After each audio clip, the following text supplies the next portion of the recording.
નામ તમને અંતમાં મારા કહ્યા વિના જણાઈ જશે. અરે અજય, મેં તને કેટલી વાર કહ્યું છે કે તું મને આ રીતે હેરાન ન કર્યા કર. મારે હજી ભણવાનું છે અને ખૂબ આગળ વધવાનું છે.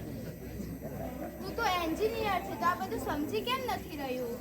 ચાલ છોડ યાર, મને જવા દે.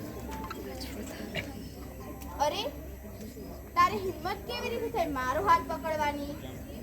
જતો રે અને આજ પછી ક્યારે તારું માં મને ના બતાવતું. બીજા દિવસે અરે મમ્મી, તું આ રસોડામાં શું કર્યા કરે છે? જલ્દી કર, મારે કોલેજ જવામાં મોડું થઈ રહ્યું છે.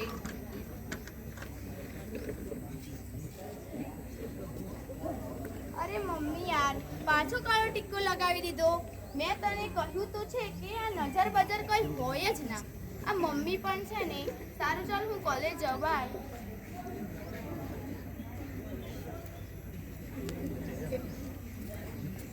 અરે અજય, તું પાછો આવી ગયો? મેં તને ના પાડી હતી ને, તો કેમ આવ્યો? અને તું આ શું સંતાડે છે? આ બચાવ! મારો ચહેરો બળી રહ્યો છે, બચાવ! કોઈ મારી મદદ કરો, બચાવ!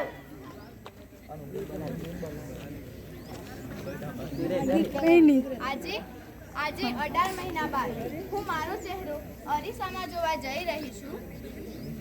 આ તૂટેલો અરીસો જોઈ રહ્યા છો ને તમે બધા? આજ છે, આજ રીતે વિખરાઈ ગયું છે મારું જીવન. ઓઢણી ઓઢીને ફરું છું. હું કઈ બહેનજી નથી કે કઈ શરમાળ નથી, પણ આ છે મારી સચ્ચાઈ. આ હું છું અને આજ છે મારી સચ્ચાઈ. પપ્પા તો મને પરી કહેતા હતા કે તું જ મારી પરી છે. એ દિવસે એના હાથમાં કંઈક હતું. તે મારી સાથે શું કરી રહ્યો છે એ મને કંઈ ખબર ના પડી. એને મારા ઉપર કંઈક નાખ્યું.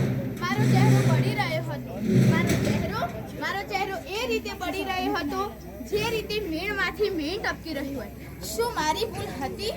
હા, હું તમને જ કહું છું કે શું મારી ભૂલ હતી? હા, મારી જ ભૂલ હતી. મારી હિંમત કેવી રીતે થઈ જાય એણે ના પાડવાની? આ દુનિયા અને આ સમાજ એ લોકોથી કઈ જોવાતું નથી. જો પેલી ઉડી રહી છે, ઉડી રહી છે. અરે છોકરી છે, કેવી રીતે ઉડી શકે છે? કાપી નાખો તેની પાંખો. તેનો ઉડવાનો કોઈ અધિકાર જ નથી.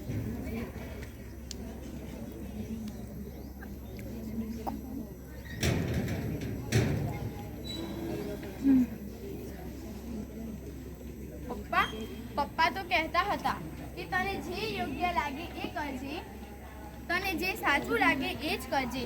એ જ તો કર્યું પપ્પા, એ જ તો કર્યું. તો આ સજા કેમ મને મળી? આ સજા કેમ?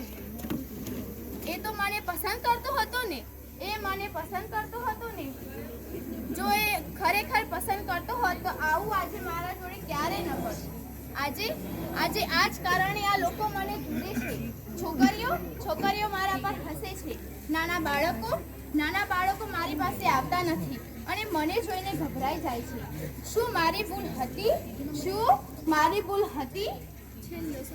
પણ પપ્પાએ મને એવું પણ કીધું હતું કે બેટા, તું તારા જીવનમાં ખોટી ન હોય તો ક્યારેય આવું ના કરતી. આજે આ જ કારણે હિંમત હારેલી છોકરી મજબૂતાઈથી ઊભી છે. હું તમને અને ખાસ કરીને તો માણસને કહેવા માંગુ છું કે હું જીવિત છું તો હું ખુશ છું.